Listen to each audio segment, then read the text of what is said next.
We appreciate the initiatives and the effort that you all took, starting from Banjul here or touring with us through the provinces, from the small towns to the mainlands, to the inlands, to the rivers and the belongs across this country. From the mountains to down to the lower hills, all across the Gambia, you guys were there with us, especially our female members of the media fraternity, who went above and beyond all expectations I ever imagined. Some of them, I saw them myself riding behind pickup trucks, all in the duty of serving the Gambia. So we say thank you to them, we appreciate you, and we see your efforts, and job well done to you all. So today's press conference will be very precise and concise to the point, the reason why we have a very lean team here today with the party leader.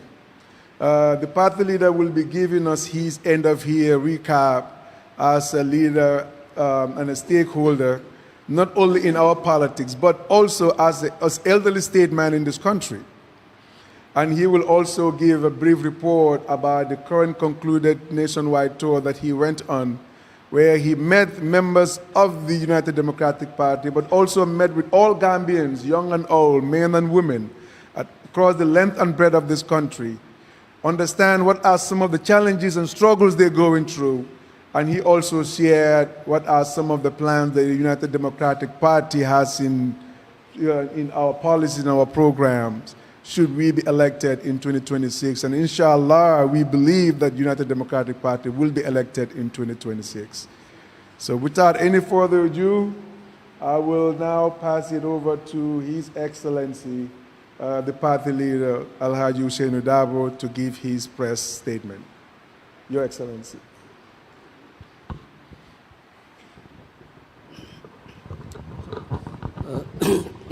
Thank you very much, Mr. Kamara, and thank you very much, members of the press, for responding to our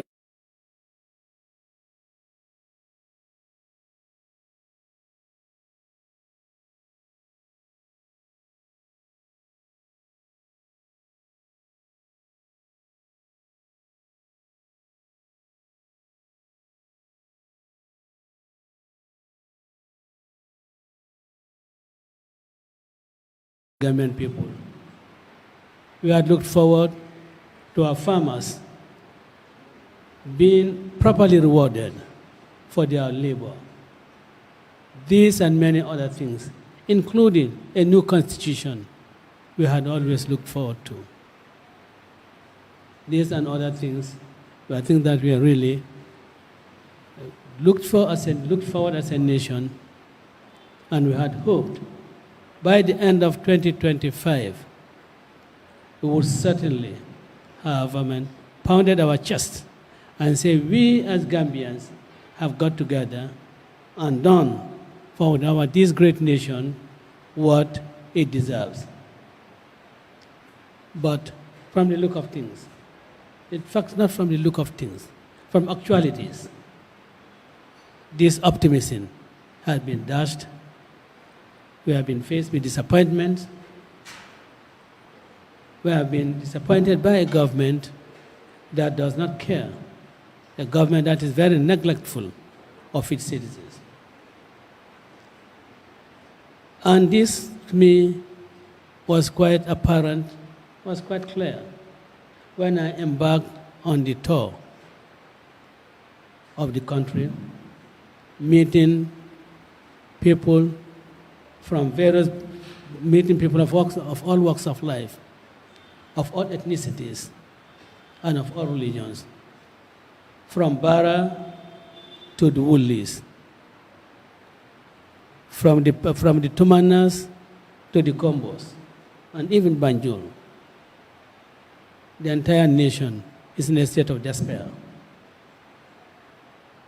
In the provinces, people did not hide their inability to access clean drinking water. People did not hide their inability to have 3 square meals. People did not hide their inability to have proper med care from their hospitals and from their medical outfits. This was the cry throughout. The farmers were very dejected that their own labor has not been recognized. That for the past 3 years, while the salaries of masters are increased, in fact, the president has said that since he came in, their salaries have increased by 110%. But the earnings of the ordinary farmers remain stagnant,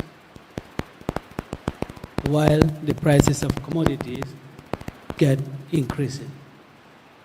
This is what the government people have been telling us, and this is what we saw firsthand, because this, what we saw, was quite different from what we saw in 2022 and 2023. And it just shows that we are going down, that we've never made any attempts to really de-escalate the level of poverty in this country. That, in fact, what is being done is to increase the level of poverty in this country. Farmers have cried the fact that access to fertilizer, it was difficult. And where it was possible, the prices are unaffordable. Those who want to change their habitable conditions could no longer do so because of the increase in the price of cement. So, in fact, one said, I told the community that I think we are all going back to building mud houses because the price of cement is becoming so unaffordable. People will no longer be engaged in changing their living in their conditions of habitation by building houses that really befit or should befit the status of any person. Of course, before I went on the tour, His Excellency the President, in the guise of satisfying the constitutional requirement of touring the country, went out, I believe, on a 3 weeks campaign, political campaign, instead of on a tour that is within the contemplation of the Constitution. The Constitution never contemplated that the President would go out and sell in his party. The Constitution contemplates that the President will go out, interact with the population, and have a meaningful engagement with them to assess the impact of any policy, on any government policy, on the population. But what did we see? We saw the President really on a campaigns that the NPP dominated. When the ministers spoke, they didn't speak as state ministers. They spoke as party militants.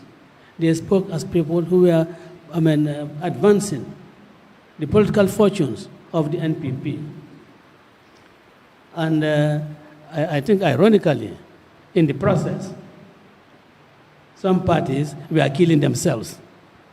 Because if you cannot talk of NRP, you cannot talk of GMC, you cannot talk of all of another party, but the only party you talk about is NPP. They were unintentionally killing their own parties and then being subsumed into NPP. But I'm bringing out this to say that the politicians that were there, who were supposed to be addressing national issues, were there talking only about the fortunes of NPP, what NPP has done and what NPP could do. And I think the IEC should really look at their situation and see whether really those parties should continue to be on the register of political parties. parties that do not talk of themselves, parties that do not have their own programs, but only go out about parroting for NPP. But I guess that is their choice. So if they inflict harm on themselves, good for them. But the point we want to make is that what was undertaken by the president was unconstitutional, although it was done in the guise of performing constitutional duty. Of course, there is a party in government, but then there must be a separation between party and government. Because what the Constitution really impels the president to do is not to go on an MPP campaign.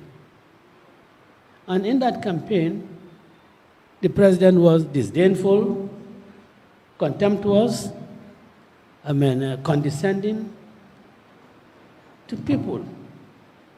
When you can face electorates and tell them that you should be thankful to me for giving you that. You should be thankful to me for providing you that. When it was you who covenanted with electorates that if you do elect me, this is what I will do. Following upon that promise needs no gratitude, it needs no praising from the electorates. In fact, any default, any failure to really abide by the covenant with the electorates should receive widespread condemnation in your face, and it shouldn't be done in your back. But the president felt that he was doing a favor to the people of the Gambia by, quote unquote, providing them road infrastructure. He thought he was really doing favors to the people of the Gambia by, quote unquote, providing electricity supply for them. But no, he wasn't doing any favors to anybody. He was doing exactly what he was required to do. And in any case, he was only using your money to execute those projects. And if any of the monies came in through loans and grants, it came in your name, not in his name. Any party in power would just have done the same thing. And we want the president and his government to go on and implement the various developmental projects, but not to say that they are doing so as a favor to the government people. We encourage them, because that is why our National Assembly members, jointly with other National Assembly members, approve the budget and make suggestions as to how funds should really be used. So these funds were not ones that were provided by President Barrow, but were funds that were provided by the National Assembly, which includes the UDP National Assembly members, the DOI National Assembly members, and the North Alliance National Assembly members. So this was not a gift by President Adama Barrow. But in his usual characteristic manner, having berated someone, I believe somewhere in a village chairman, I believe somewhere in Nyamina, anywhere somewhere in the provinces, for not showing gratitude, he, instead of responding responsibly as to how his government will handle some aspects of healthcare in this country, which was raised by the member of Banjul North, President Barrow berated him that you cannot tell me my job, how I should do my job. Of course, he forgets that he's accountable, and any member of the National Assembly can raise issues with him, and he can be someone to account for what his administration is doing, and he would be told at the National Assembly what ought to be done by his government. But I guess there's a clear lack of understanding of how governments operate. That is why President Barrow believes that no member of the National Assembly should raise issues with him, and issues that are very pertinent. It is quite pathetic that in 21st century Gambia, premature babies, more than one premature baby can be placed in an incubator. That is certainly unacceptable in a 21st century Gambia. And the way we think this should be ameliorated is by really doing away with wasteful spendings, doing away with budget lines that are really not really advancing the healthcare in this country. What about slicing down the meet the farmer store? Why not cut the budget and get as many incubators as possible? Why not the so many unproductive advisors that you have, the funds being utilized for their remuneration, and the other perks of their offices?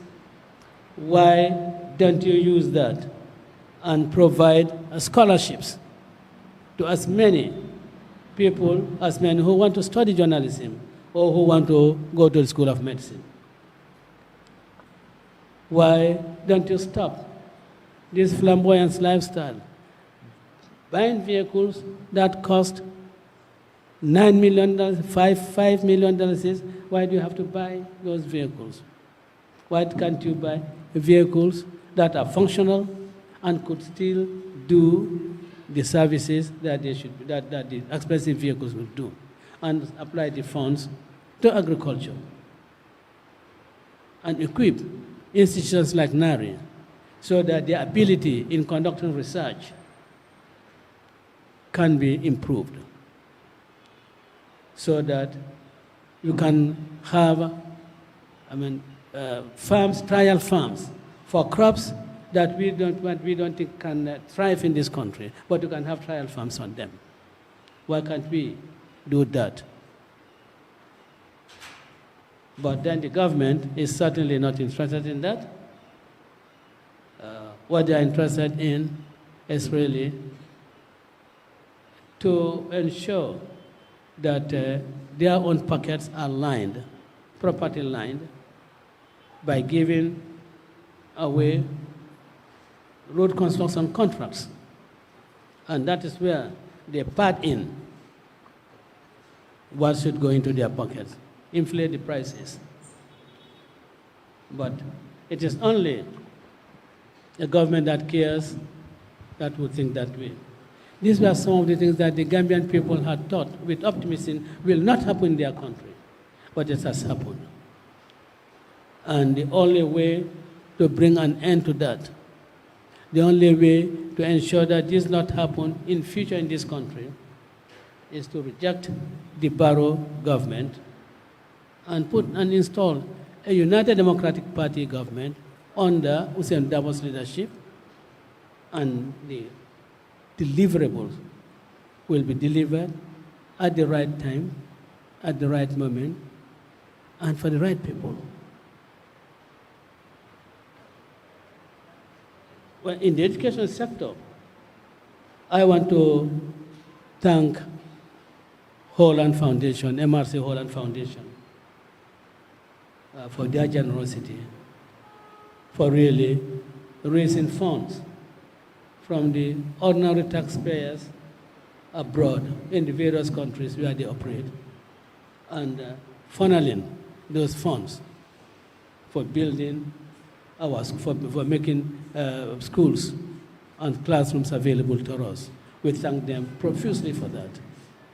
And we hope that that partnership with the Holland MRC Holland Foundation will progress and it will progress for the good of for the good of this country. And I think that whilst the president can talk about provision of schools, I think MRC Foundation should be acknowledged as the people who really provide these classrooms. I struggled through the budget to see if I can see any budget item on schools, for building of new schools, but I don't think I saw any. It may be there, but I don't think there's any budget line by government for building new schools. I have not seen it. It may be there, and I want to be corrected. But I know that whatever is being done in the area of education is certainly being done by MRC foundations and by other philanthropists who extend helping hand to our communities in the rural areas. Of concern to us is really the school feeding program. I believe the World Food Program is probably bringing that to an end, but there appears to be no plans for a substitution of that facility in the schools. And the UDP believes that we should have decent budget allocations so that the school feeding program can go on. And in addition, that we encourage production, food production in our communities so that we can really provide substitutes for this program. Now, the agriculture sector also, which will be the backbone of this country, appears to be neglected. We are told that more than $1 billion have been allocated to agriculture. But how much of that goes to personal emoluments? How much of that goes into the provision of fertilizer? How much of that goes into, acquiring for our farmers? How many of that goes into insecticide? How many of that goes into that? And how many of that amount goes into research? The bulk of that budgetary allocation is really into personal emoluments, workshops, and so forth. We, UP government, we certainly pay great heed to workshops, but that's where the technical personnel meet and brainstorm as to what should be in the various sectors. We certainly will not we certainly not give any blind eye to that. We will not diminish its importance. But then, the budget that is located has to be utilized responsibly. We cannot go on buying good cars and have them tainted. And I think Land Rovers really, in all this, we should really go back to Land Rovers. Want to be in serving. You cannot go to Fuga and want to talk farmers, and you are there in your Jasna, within a 5 million or $3 million vehicle, with your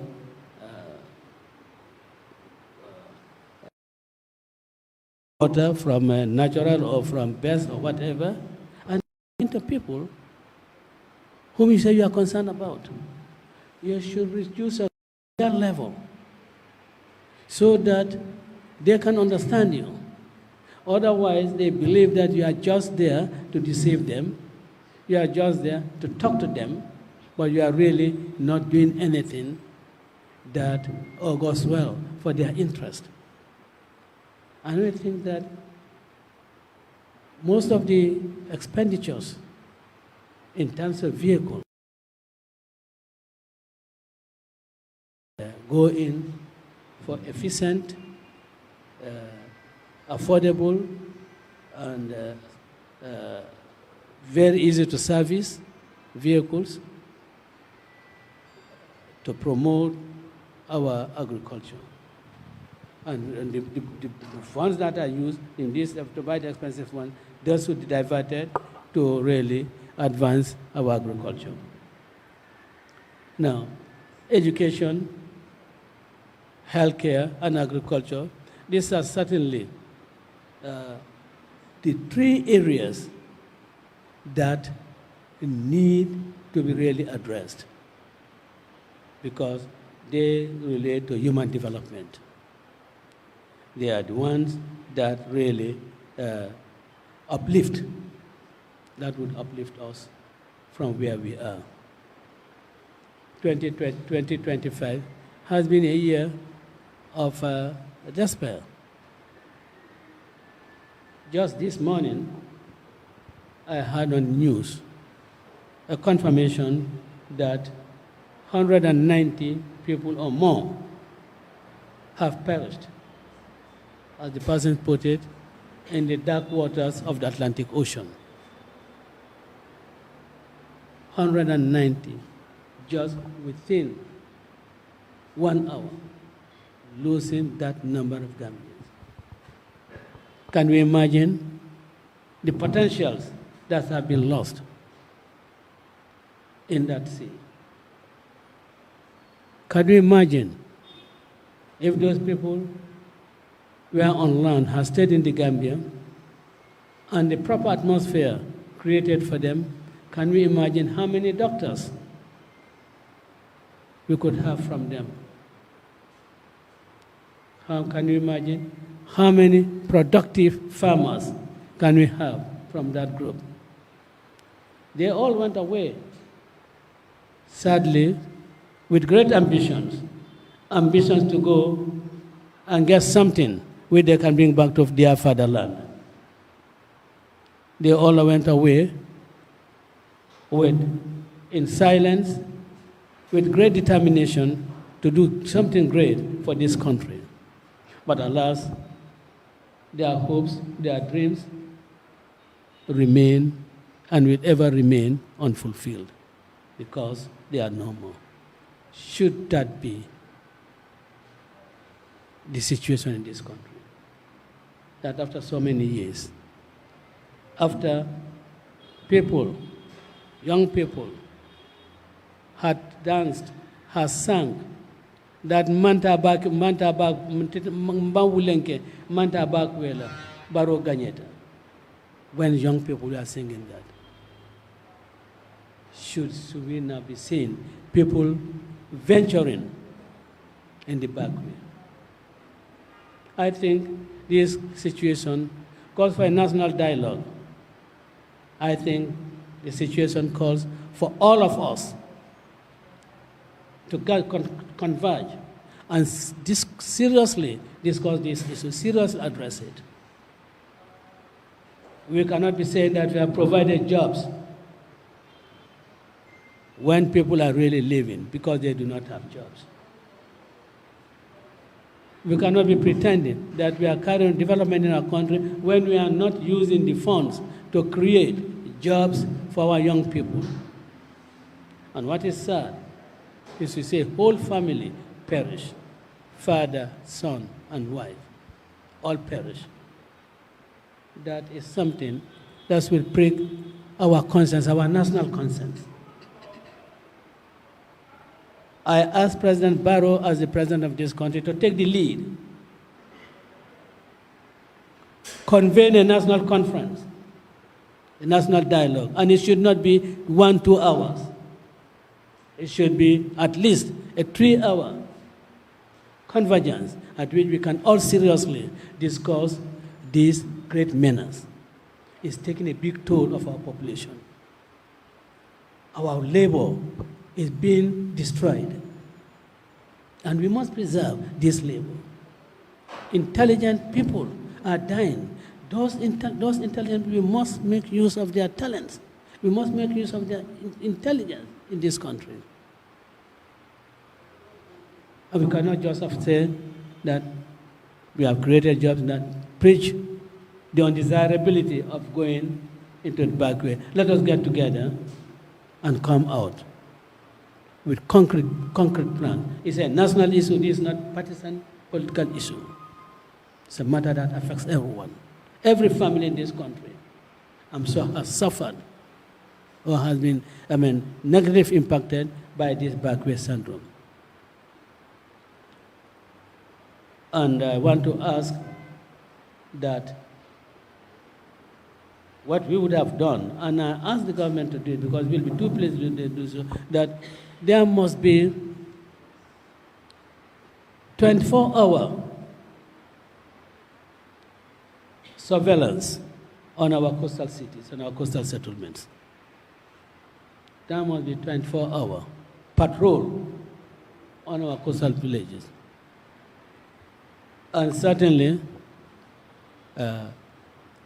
buses, commercial vehicles that really go across to Mali, we should be vigilant on them, whilst no one should really interfere with any individual's right of movement, moving out of the country as you wish. But we should also try to see, if those moving out are not really trying to get to Mali, Niger, so that they can get to the Libya and other places to join this rickety, to embark on this risky journey. So the optimism that we had when we entered 2025, we want to enter with the same optimism for 2026. But as far as the backway issue is concerned, I think we must do so really with the belief that whatever is proposed by others who are not in government is done genuinely, legitimately, to address a national issue that is really crushing the life of our nation. And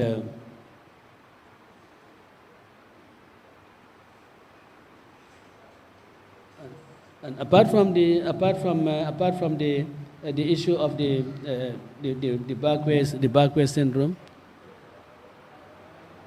it appears that we do have a huge number of neglected children on the streets, a huge number of them. And I wonder what the Department of Social Welfare is doing in getting these children off the streets. We need to also act collectively to save these children, because